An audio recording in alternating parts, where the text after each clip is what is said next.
पड़ा है ट्रैकियोस्टोमी पे, उसके जॉइंट्स आपने उसको ऐसे रखा है, उसको जिंदा होने का क्या फायदा, उसको बाकी इन्फेक्शंस हो गए, उसकी मसल्स भी वो चल नहीं पाता, व्हाट इज द उसकी बाउंड्री के बाहर था। अच्छा ठीक ठीक। सेम थिंग फिजियोथेरेपी में क्या होता है, समटाइम्स अगर patient how much gets relief from lower back pain, cervical pain, क्योंकि मैंने मोस्टली लाइफस्टाइल हो गया होता है, जो डिस्क आपकी होती है वो डिहाइड्रेट हो जाती है, उसकी वजह से सारा लोड प्रॉपर क्या होता है, आपकी मसल्स वीक हो गई होती है। जब प्रेग्नेंट हो जाती है उसके हार्मोनल चेंजेस बॉडी में आते हैं, एक वापस वो एक्सरसाइजेस वैसे करनी चाहिए, बट वो करते नहीं है। What they do, they go for a complete bed rest 3-4 महीना। Physiotherapy is actually the technique by होती है वो नीचे होती है rather than upstairs। अपर में नहीं। really appreciate your efforts and thank you once again। अस्सलाम वालेकुम, वेलकम टू आवर शो जिसका नाम है योर हेल्थ आवर प्रायोरिटी, यानी आपके हेल्थ की जिम्मेवारी हम लेते हैं। आज के हमारे गेस्ट हैं one of the best physiotherapist from the valley. He is also heading the physiotherapy department at Noora hospital, doctor Natiq Yaqoob. Sir, thank you for coming. Thank you so much for calling me here. It's an honor to be here. I really appreciate it. Sir, सबसे पहले हम जानना चाहते हैं what is physiotherapy department. ये जो physiotherapy department होता है ये क्या होता है? जो ये फिजियोथेरेपी है एक्चुअली एक इम्पॉर्टेंट हिस्सा है हेल्थ केयर सेक्टर का। It's a very important profession in any hospital setup और clinical setup, I can say. What physiotherapists do, actually trained professionals होते हैं, they are the trained professionals, trained doctors actually you can say। What they do, they examine the patient, they diagnose the patient and then they treat the patient by the means of physical agents, like they don't do invasive procedures जिसमें चीर फाड़ ना हो। Physiotherapist वो वैसे ही treat करता है by the help of exercises, by the help of machines, by the help of their techniques। वो सारी जो भी ट्रीटमेंट होता है इट्स एविडेंस बेस्ड प्रैक्टिस। तो सर, कहने का मतलब है कि जो फिजियोथेरेपी है इट इज समहाउ पेशेंट जो है उनको सेव करती है from the surgeries, from the medication, उनको ये सेव करती है इन चीजों से। नो, आई कैन नॉट से सेव करती है surgeries, they improve the quality of life. Everybody have their own boundaries, वो उस बाउंड्रीज के बाहर नहीं कर सकते। Surgeon have their own boundaries. I'll give an example of simple example। If a patient is having some sort of heart attack, they have a problem in the coronary arteries, उनकी अगर एक vessel disease है तो cardiologist will do it. Sometimes अगर 3 vessel में problem है, तीनों arteries coronary arteries involve हुए, major coronary arteries, sometimes cardiologist invasive के ट्रीटमेंट के थ्रू कर सकते हैं by the help of stent. Sometimes वो थोड़ी कॉम्प्लिकेटेड होती है, एट दैट टाइम वो उस वक्त सीवीटी सर्जन वहां पर होता है, and what it will do, they will open the surgery and they will do a bypass graft. That means it doesn't mean cardiologist ने सेव किया सर्जरी से उसको ना, उस वक्त वो उसके बाउंड्री के बाहर था। अच्छा ठीक। सेम थिंग फिजियोथेरेपी में क्या होता है, समटाइम्स अगर पेशेंट इन अ टाइम पे कोई भी ट्रीटमेंट, ये एक मल्टीडिसिप्लिनरी अप्रोच होता है। Like you have got a neurologist, you have got a orthopedician, you have got a physiotherapist in your hospital, you have got a surgeon in your hospital. उस हिसाब से फिर वो उनके साथ कोरिलेट करते हैं किस पेशेंट को क्या ट्रीटमेंट करेंगे, वो उनके साथ डिस्कस किया जाता है, देन उसी हिसाब से पेशेंट को ट्रीटमेंट किया जाता है। I just give example, patient को नॉर्मली यहाँ पर सबको पता है फिजियोथेरेपिस्ट ऑर्थोपेडिक्स में सबसे ज्यादा यूज होता है, बोन्स में। It's not like that, it is everywhere and they have got their own speciality. Orthopaedics में पेशेंट डिस्क के प्रोलैप्स के लिए आता है हॉस्पिटल के लिए, जिसको सबको पता है। आई am not going more technical terms, या दवाएं इंसर्ज डिस्क, इनको टांगों में पेन आ रही है, तो डिस्क अगर इनको वो अपना ट्रीटमेंट वो एग्जामिन करेगा, उसको डायग्नोज करेगा वेदर ये पेशेंट के लिए हेल्पफुल है, then I will go for a treatment. ये बैकफायर तो नहीं मुझे करेगा, ऐसा नहीं कि नहीं मैं इसको ठीक कर दूंगा, इसको सर्जरी की जरूरत नहीं है। जो बंदा, कोई भी बंदा डायरेक्ट गारंटी देगा, वो तो मेरे हिसाब से 2 ही चीजें करता है, इधर ये वो तो झूठ बोल रहा है, या तो ऊपर वाले ने उसको ऐसी पावर दी है उसको ठीक करके भेजेगा। तो फिजियोथेरेपी में इन द सिंपल सेंस ये चीज होती है, आपको देखना है ये मेरे लिए हेल्पफुल है, ये पेशेंट, मैं इसको हेल्प कर रहा हूं और इसको बिगाड़ रहा हूं।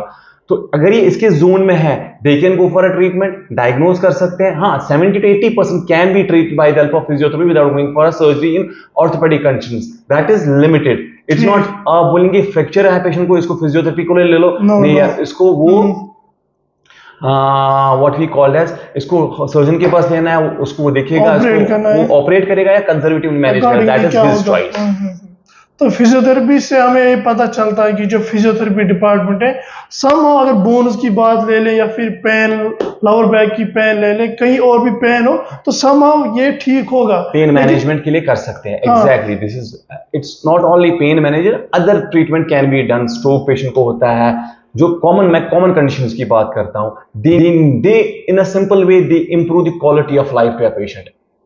समथिंग लाइक पेशेंट का एमआई हुआ है, मायोकार्डियल इंफ्राक्शन हुआ है, I will give example, heart attack हुआ है, आप उसका हार्ट होने से उनका हार्ट बहुत कमजोर हो जाता है, जिसे हम कहते हैं उनका वेसल वॉल, हार्ट का जो मसल्स होते हैं वो वीक होता है।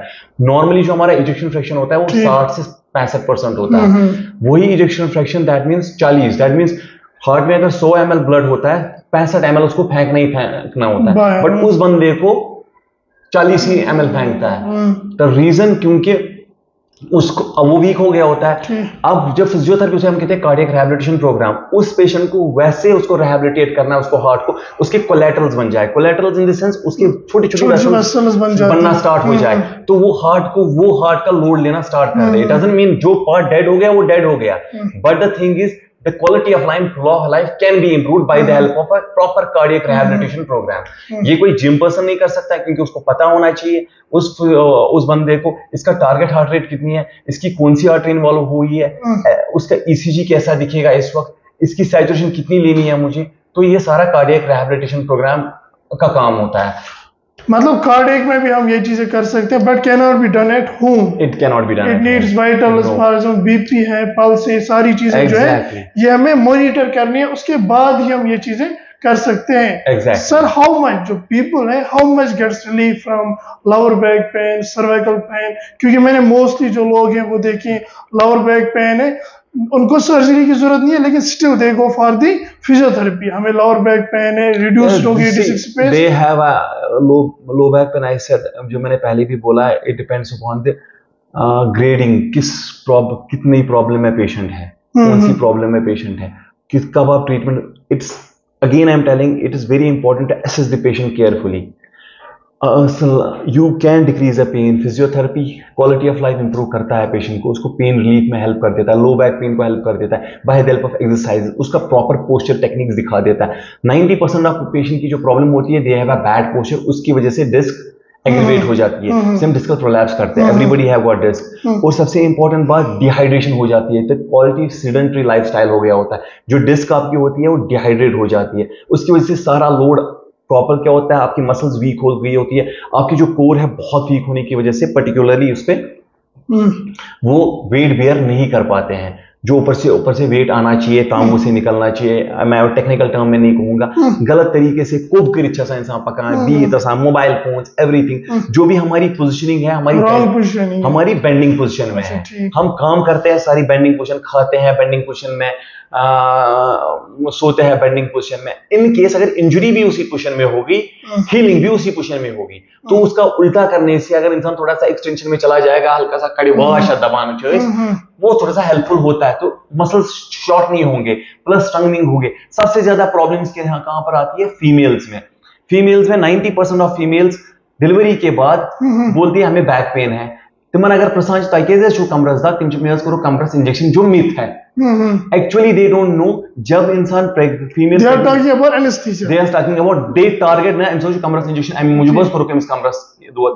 द प्रॉब्लम अराइजेस, पेशेंट जब फीमेल जब प्रेग्नेंट हो जाती है, उसके हार्मोनल चेंजेस बॉडी में आते हैं। एक हार्मोन है उसमें relaxant, that relaxes your muscles, क्योंकि वो अलाउ करता है बेबी को उस हिसाब से ये रिलीज करने में। तो फाइनली उसका वेट इंक्रीज हो जाता है, उस वक्त वो बैड पोस्चर होना स्टार्ट हो जाता है। दूसरी बात क्या होता है, वंस वो डिलीवर बेबी करती है, वो जो मसल्स होते हैं वो रिलैक्स हो जाते हैं ऑलरेडी, उसके बाद वो रेस्ट पे लेते हैं। एक्चुअल तरीका उनको 3 महीने का रेस्ट मत दे दो, मेरे हिसाब से 6 महीने का रेस्ट दे दो, मगर 6 महीने में वो बैक टू लाइफ आनी चाहिए वापस, वो एक्सरसाइजेस वैसे करनी चाहिए, बट वो करते ही नहीं है। What they do, they go for a complete bed rest 3-4 महीना। और एक्चुअल प्रॉब्लम दूसरी क्या होती है, दे फीड देयर बेबी, उनको पता नहीं है उसको फीड कैसे करना पड़ता है, they feed on the bending position, तो सारा लोड बैक पे पड़ जाता है और नेक पे पड़ जाता है।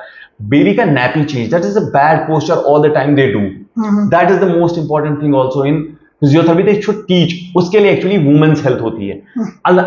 Again, there is another specialty that's called women's gynecology and obstetric physiotherapy who have done a master's in obstetric and gynecology, they are much trained for that ठीक persons. मगर लास्ट में किस पे ब्लेम आता है? भाई एनेस्थीसिया ने मुझे किया था ये चीज, उसकी वजह से ये चीज हो गया. No, your muscles are weak, your core are weak. जब आप काम करते हो उसके बाद सारा लोड आपके बैक पे होता है. That is why you get a disc collapse. It is not because of your anaesthesia और समथिंग एल्स. तो सर ये आपने अच्छी बात बताई, जो डिलीवरीज की लड़कियां हमें देख रही हैं या फिर जो प्रेग्नेंट हैं, तो उनके लिए ये अच्छा है कि अगर वो उन्होंने बेबी डिलीवर किया है, जो उनका पहले पोस्चर था बॉडी का, उनका वेट ज्यादा हो गया था, उसके बाद जो बेबी डिलीवर हो गया तो उनका जो वेट है वो तो कम हो गया, लेकिन वो प्रॉपरली जो है मैनेजमेंट वो नहीं करते हैं, फॉर एक्सरसाइज नहीं करते, वो बेड रेस्ट करते हैं complete. For that what they need? They need a proper physiotherapist who knows, who is specialized in this women's health program. या उनको exercises particularly a simple brisk walk और breathing exercises simple, वो करने से they can help their own body. उनकी body बहुत लैक्स हो गई होती है, अब देखिए उनकी एब्डोमिनल फ्री हो गई होती है. रिजल्ट्स 2 दिन या 3 दिन में नहीं आते हैं. It takes months to get back. 9 महीने का चीज you can not expect in 2 months और 3 months. It takes years to build up. ये आहिस्ते से आपकी बॉडी को बिल्ड अप करना है. You need to take proper diet, you need to take a proper calcium, you need to take सबसे best exercise walking, weight bearing exercise, brisk walk. And running के लिए जिम जाना, it's like now people going for a gym, they go for a treadmill. Treadmill is good, it's not a problem, but the thing is you should consult your doctor first whether I'm fit to go for that a treadmill or not. Again, I'm telling you, physiotherapists they are the myths. Physiotherapists are not personal trainers, they are not chiropractors, they are not massage therapists, they are just licensed healthcare professionals who can examine, who can diagnose, who can treat by the help of their techniques. Okay. So physiotherapy is actually the technique by which the doctor is training the patient to get healed. तो वो कैसे heal हो जाएगा? Heal हो जाएगा, उसको treatment कैसे किया जाएगा? Bye means of their hand techniques, बहुत सारे ये bye the help of rehabilitation. कौन से मसल को मुझे टारगेट करना है, कौन सी मसल को मुझे स्ट्रॉन्ग करना है, कौन सी मसल मेरी वीक है. भाई ये अगर ऐसे चल रहा है, इसकी पर्टिकुलर मसल कौन सी वीक है, मुझे उस पर ही टारगेट करना है कि होल बॉडी पे. वैसे मैं आपको बता दूं, इस वीडियो के स्पॉन्सर पार्टनर है नूरा हॉस्पिटल, वैली के बेस्ट हॉस्पिटल्स में से एक हॉस्पिटल, या हम कह सकते हैं the best hospital in the valley. And जो हमारा फिजियोथेरेपी डिपार्टमेंट है वो बहुत ही एडवांस है. हमें आपसे रिक्वेस्ट है कि आप हमें एक बार चांस दीजिए अपने आप को सर्व करने का. तो सर यहाँ पे एक सवाल आता है, ये जो आपने गायनी की बात की, ऐसी फिजियोथेरेपीज जो है या फिजियोथेरेपिस्ट जो ये हर जगह तो अवेलेबल हो नहीं सकते, तो जो लोकल फिजियोथेरेपिस्ट होते हैं, लोकल मतलब जो ट्रेंड होते हैं but not specialised, can they, मतलब इन जो लड़कियां हैं इनको ये बोल सकती है कि ये exercise, this exercise, they are qualified, every physiotherapist, every client they are qualified enough, they can tell them, but the thing is, see, they have to do. I'll give an example. Here is an MD, here is a surgeon, here is a cardiologist. At least cardiologist, if you'll see something in the report, he can examine, no यार ये problem तो है इसको, ये चीज करने से इसको होगा. Now I have to go through this. ये इसको ये चीज करनी होगी. Same thing, they are bachelors in physiotherapy. At least they have read each and everything. Basics तो पता ही होगा सबको. बस ठीक है. It means every physiotherapist. Yes, they can. Can tell that. If you want to train, if you want to specialize, you have to see who is specialized in that. एक और question आता है यहाँ पे, is physiotherapy limited to bones, muscles, या फिर ये जो 2 स्पेशलाइजेशन आपने बोली, गायनी की बोली और एक बोली, यही है कि कुछ और भी है? See, I am telling about my department here. We are treating here cardio. I told you cardiorespiratory. I am working as a critical care physiotherapist too. The most important thing is, आपने patient को surgery की, ठीक, surgery करने के बाद every patient को surgery करने के बाद बेड से नीचे उतरना ही उतरना होता है. उनका चेस्ट में प्रॉब्लम हो जाती है because of pain. They can not cough it out. They cannot cough it out. The problem is they accumulate their secretions inside, whether there is a smoker, whether there is a non-smoker. तो उनके muscles को, उनको help करना, वो कफ करने में, they know how to do it that. वो techniques कैसे होती है वो, that is a cardiorespiratory physiotherapy. There is a number of things you can do a cardio, that is pulmonary rehabilitation program, like cardio respiratory, जो मैंने respiratory physiotherapy उसमें मैंने बोला, उसमें पेशेंट क्या करता है, उसमें पेशेंट गैस्प करता है ब्रेथ के लिए। उस वक्त अगर उसको particularly pulmonary rehabilitation program physiotherapist मिल गया who is trained in that, he or she can help in improving the quality of life. आप अगर देखोगे पेशेंट नॉर्मली ब्रीथ करता है, when they breathe through mouth. Normally जब बहुत सारे पेशेंट को नहीं पता, ये निमाशा, हमारी जो गैसेस एक्सचेंज होती है वो नीचे होती है rather than upstairs. अपर में नहीं होता है कुछ. This is just for that's one. हमारी, मैं उसमें नहीं जाऊंगा, anatomical dead space and this physiological dead space हम कहते हैं. But that's a long discussion. We will take in a layman language. They know कौन सी मसल को कैसे स्ट्रॉन्ग करना है. Again I am telling you, patient को ब्रीथ कैसे नोज से करना है, पेशेंट की माउथ ब्रीथ को हम प्रिवेंट करते हैं. तो इसे हम कहते हैं pulmonary rehabilitation programme. ICU physiotherapy में जब पेशेंट वेंटिलेटर पे होता है, दैट इज समथिंग लाइक उनके लंग्स को क्लियर रखना. That is the physiotherapist job. उनकी once the patient is back to the ventilator, तब तक उसकी मसल्स को स्ट्रॉन्ग करके रखना. That is the physiotherapist job. ICU acquired weakness हर पेशेंट में होता है, क्योंकि पेशेंट कोई मूवमेंट नहीं होता है, अटेंडेंट्स बेचारे कर भी नहीं सकते उस वक्त कुछ. आपका पेशेंट 6 महीने तक 1 महीने तक वेंटिलेटर आईसीयू बेड पे पड़ा है, ट्रैकियोस्टोमी पे है, उसके जॉइंट्स आपने उसको ऐसे रखा है, उसको जिंदा होने का क्या फायदा, उसको बाकी इन्फेक्शंस हो गए, उसकी मसल्स भी के वो चल नहीं पाता. What is the fun? कोई फन नहीं है. आईसीयू फिजियोथेरेपी में सबसे इंपॉर्टेंट क्या, पेशेंट आईसीयू में होता है, उसका काम उसमें होता है उसके लंग्स को क्लियर करना, क्लियर देयर लंग्स, उसके लंग्स में इन्फेक्शन ना हो. वेंटिलेटर में चांस ऑफ स्क्रीशन ज्यादा होते हैं, उनकी मसल्स वीक होती है, उसको मसल्स को स्ट्रॉन्ग करो. पेशेंट जैसी एक्सट्यूबेट हो, वेंटिलेटर से नीचे हो, तो वो अपने टांगों पर खड़े हो सकते हैं. उसको मोबिलाइज एज सून एज करो. जितना पेशेंट को मोबिलाइज करो उतना उसके लिए बेटर है. अगर आपकी आज सर्जरी होती है, जितना जल्दी उसको मोबिलाइजेशन होगी after 8 hours 9 hours 10 hours according, unless there is not any problem, ये मेडिकली फिट है, इसकी हार्ट वार्ट वो फिजियोथेरेपिस्ट ही देखेगा, भाई नहीं इसकी वेसल्स, इसकी हार्ट रेट परफेक्ट है, इसको हार्ट में कोई वाइटली स्टेबल है, कोई प्रॉब्लम नहीं खड़ा होने में, इसका बीपी नॉर्मल है, नहीं इसको खड़ा मुझे करना ही है.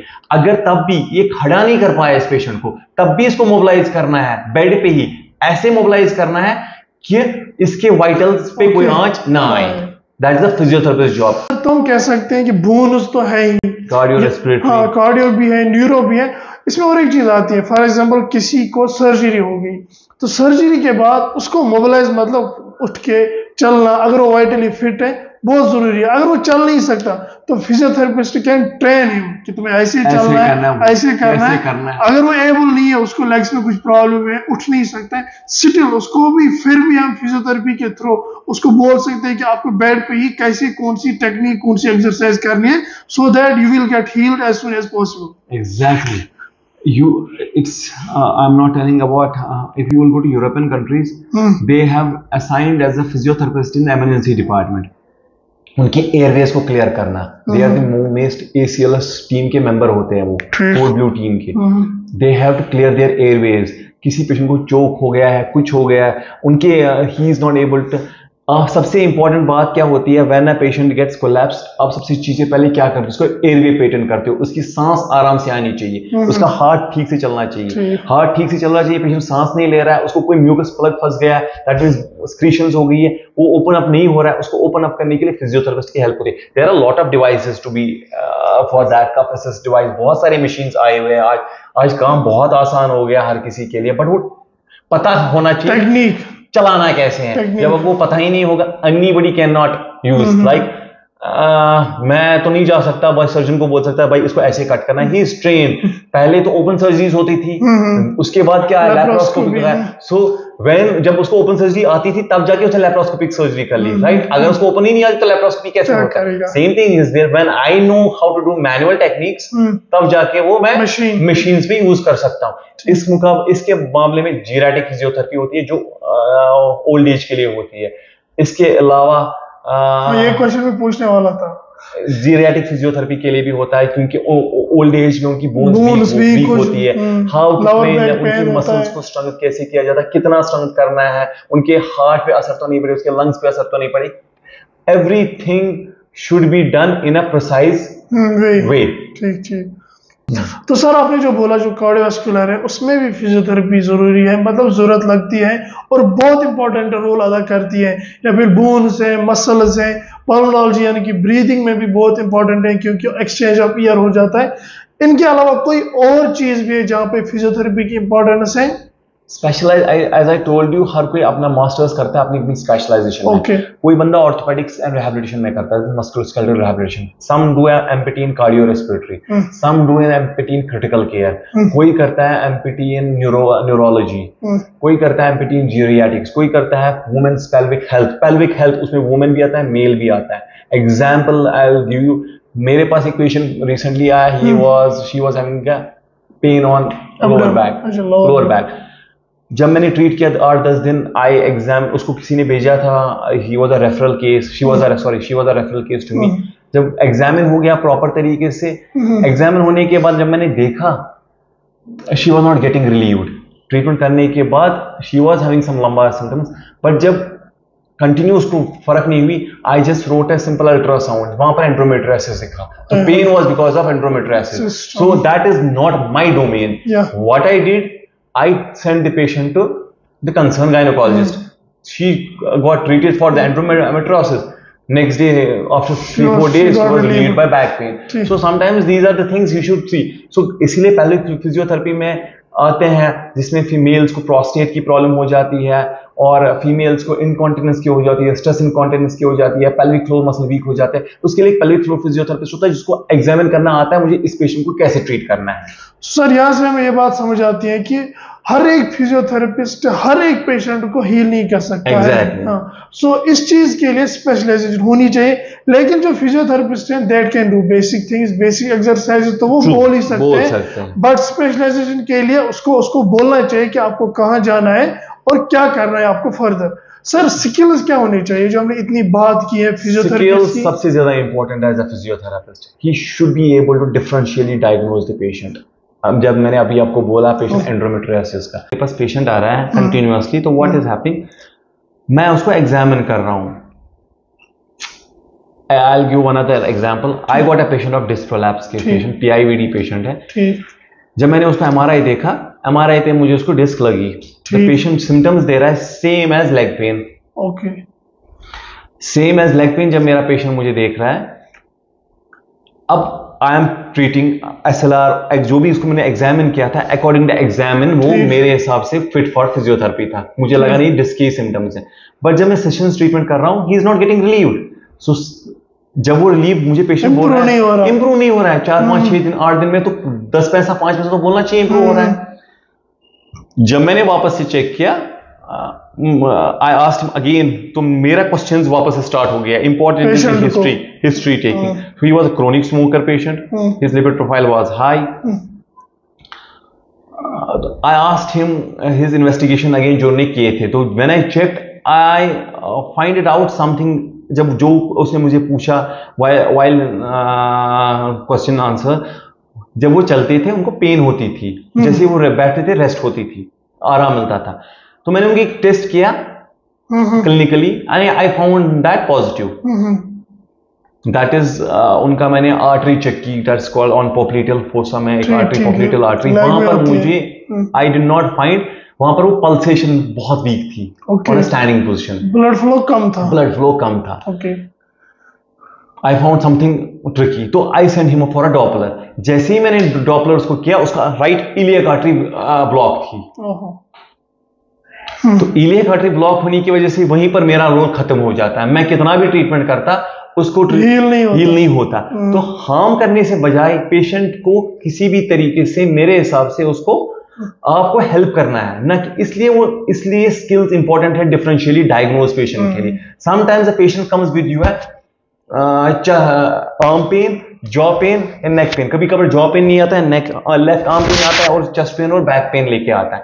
You should able to diagnose ये हार्ट से नहीं उठा है, ये नेक से उठा है। अगर ये हार्ट से उठा है, सर्वाइकल से उठा है, अगर आपके पास पेशेंट डायरेक्ट आता है, क्योंकि you can direct see a patient, that is your job, but at the same time it's not necessary direct आया। अगर आपको किसी डॉक्टर ने भी भेजा है या किसी ने भी रेफरल किया हुआ है, it's not about something like किसी से, इट्स अ ह्यूमन एरर, गलती हो सकती है। गलती नहीं कि इंसान चूक कर सकता है, कभी कभार चूक इसलिए होती है पेशेंट हिस्ट्री सही से नहीं बोलता है, पेशेंट छुपाता है, पेशेंट बहुत सारी चीजें छुपाता भी है, तो ऑटोमेटिकली वो उस बंदे ने वहां पर भेजा, आपको वो कंफर्म करना है ये हार्ट से चेस्ट पेन नहीं है, एक ईसीजी सिंपल भेजने से।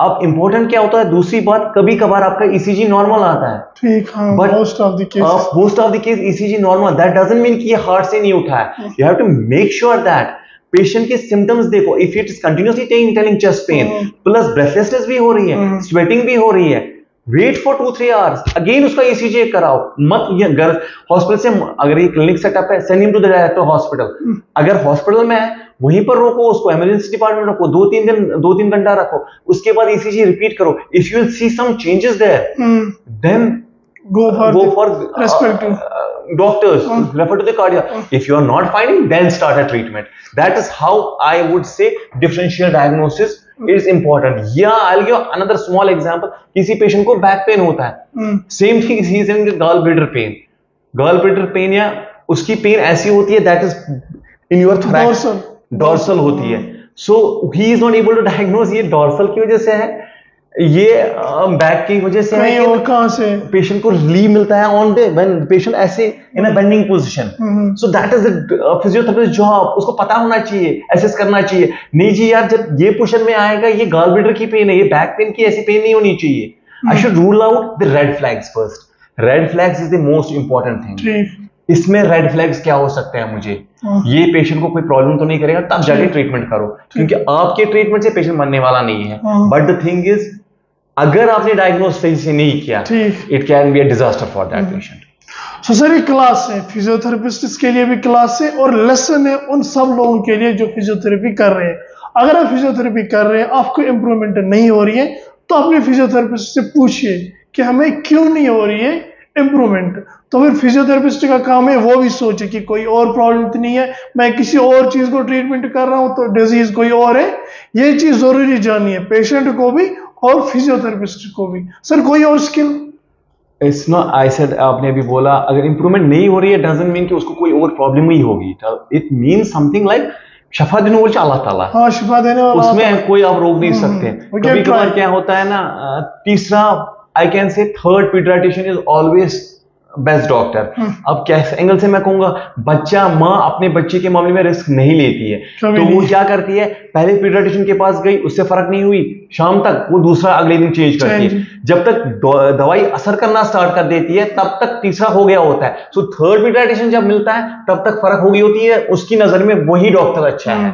सेम थिंग ऐसे, बट जो होता है वो पहले से होता है, क्योंकि उसने कंटिन्यूअसली ट्रीटमेंट दिया होता है। Same thing physiotherapy, it doesn't mean कि मतलब पेशेंट को फर्क नहीं हो रही है। समटाइम्स पेशेंट, इट्स ये मिस्ट्री होती है ठीक करना, अल्लाह ताला से सोच। नहीं, बात कहने का मतलब ये है कि you should ask the physiotherapist, not to change the physiotherapist, but ask, उसको पूछो कि मुझे फर्क क्यों नहीं हो रहा, कुछ और तो नहीं है, what can be the reason. और बी, इट्स नॉट फिजियोथेरेपी, हर प्रोफेशन में be honest with your doctor, tell each and everything. History सबसे ज्यादा इंपॉर्टेंट होती है। Every patient is not your patient, you have to accurate in the patient. Exactly, ये patient मेरा नहीं है, and I can not treat. See, if I am having a disc prolapse patient, I got a, मैं इसलिए disc की बात करता हूं, 90% फिजियोज या 90% पेशेंट्स को सिर्फ पता है फिजियोथेरेपिस्ट के बाद डिस्क प्रोलैप्स के वक्त जाना है। सर मेजर पॉपुलेशन को डिस्क की प्रॉब्लम है। तो अगर आपकी पेशेंट को दिस न्यूरोलॉजिकल इन्वॉल्वमेंट स्टार्ट हो गया, समथिंग लाइक उसके मसल्स वीक होने लगे, तिम छु फर्म चलान चापई नीरत,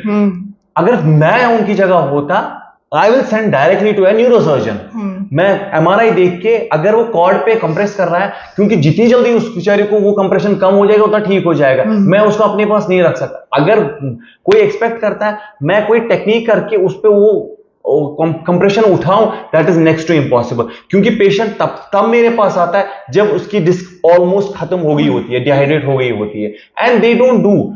ये सब पेशेंट्स के लिए है। When a physiotherapist showing exercises, ये तब तक एक्सरसाइज करता है जब तक पेशेंट ठीक होता है। वंस इसकी पेन खत्म हो गई, ये छोड़ देते हैं, उसके बाद छोड़ देता है। Please for everyone, do it exercise regularly, जिस फिजियोथेरेपिस्ट ने आपको सिखाया एक्सरसाइज। एक जनरल क्वेश्चन हम आपसे पूछते हैं, एनी मेडिकल और any other kind of memory जो आपको आज तक याद है, फिर कोई ऐसा पेशेंट भी जो आपको आज तक याद है जो आप आज तक नहीं भूले हो?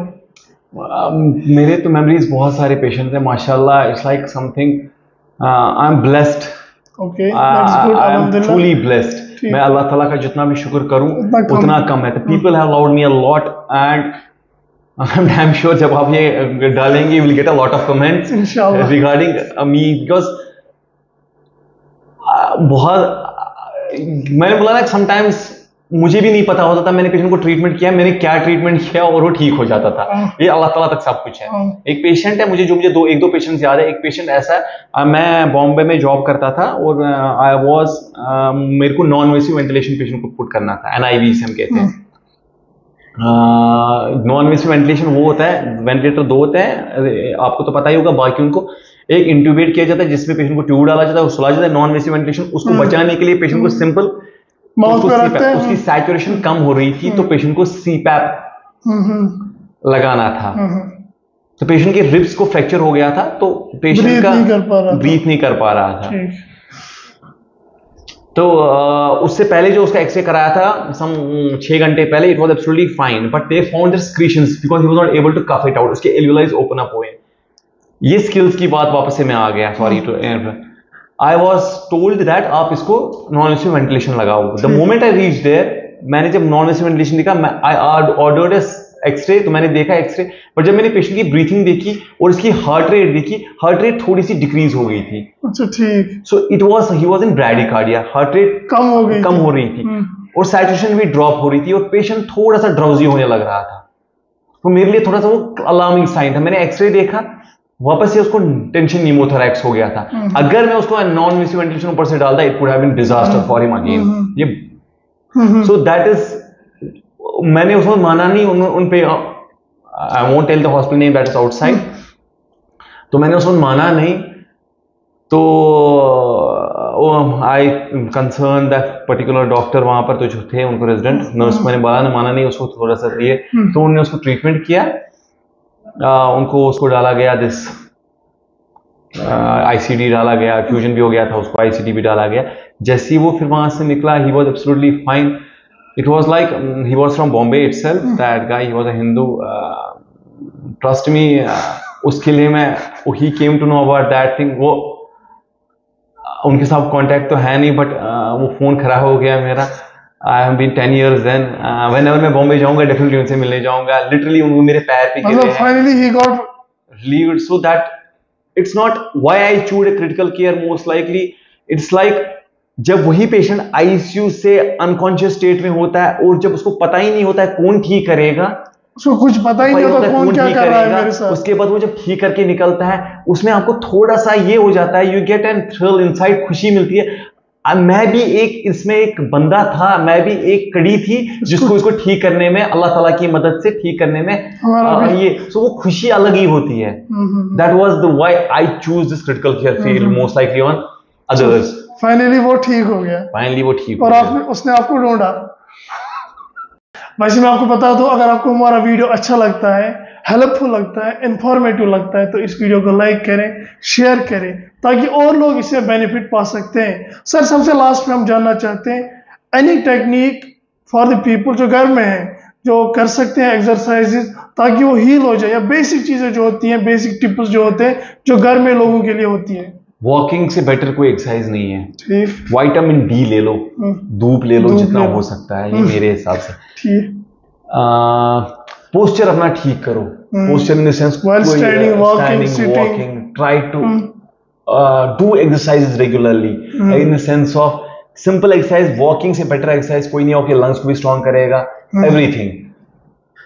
और सबसे इंपॉर्टेंट बात, जो भी बंदे रेस्पिरेटरी प्रॉब्लम में है, ब्रीथिंग में, मेक श्योर दैट आप ब्रीथ नोज से लेना स्टार्ट करो, ना कि मुंह से। इट्स नॉट लाइक अगर तो हकान जो three, that means you are a mouth breather. Mouth breather में सबसे ज्यादा इंपॉर्टेंट कैसे पता चल जाएगा, आपकी ब्रीथिंग, माउथ ब्रीथ यही है, आपके ऑक्सीजन प्रॉपर तरीके से हील नहीं हो रही और थक ज्यादा जाओगे, लिप्स ड्राई हो जाएंगे और आपकी पैल्पिटेशन बढ़ जाएगी।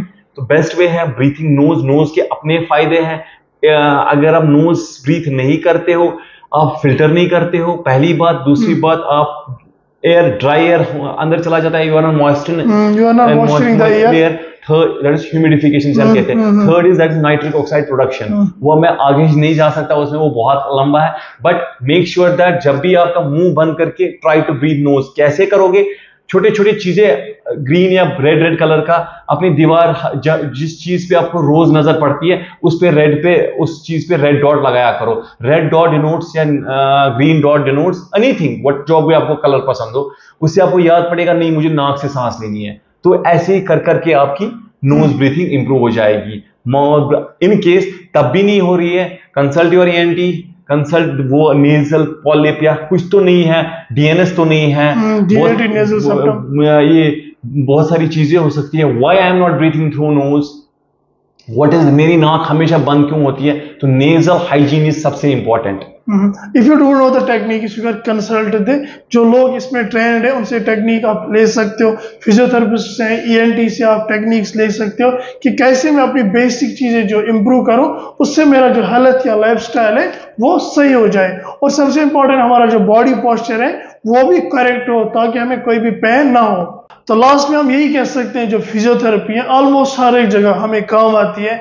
हमें चाहे चलना हो, ब्रीथ करना हो, कुछ भी करना हो, मोस्ट ऑफ द चीजें हमें जो फिजियोथेरेपी है वो हमें काम आती है। सर चलते चलते कोई इंपॉर्टेंट टिप या फिर फिजियोथेरेपिस्ट या फिर पेशेंट्स के लिए कोई last message? Again choose your health care professional very wisely. It's not about a physiotherapy, I am telling everything wisely देखो। और फिजियोथेरेपिस्ट के लिए be a patient with a patient who are not a patient. उनके साथ patient रहो, patients के साथ जो पेशेंट नहीं है, जिनमें बर्दाश्त करने की कुवत नहीं है। Be soft with them, be very sympathetic. And patient आपके साथ एक आस लेके आया हो, ठीक भी ना कर सके, एटलीस्ट हार्म भी ना कर सके उनसे। In nutshell we can say, हम जो भी कर रहे हो, चाहे मैं कर रहा हूँ, सर कर रहे हैं, फिर आप जो भी कर रहे हो, दिल से करो, पूरा करो, फॉर्मेलिटी मत करो। Sir, thank you for coming. It's an honor to be here. I really appreciate your efforts and thank you once again. Okay.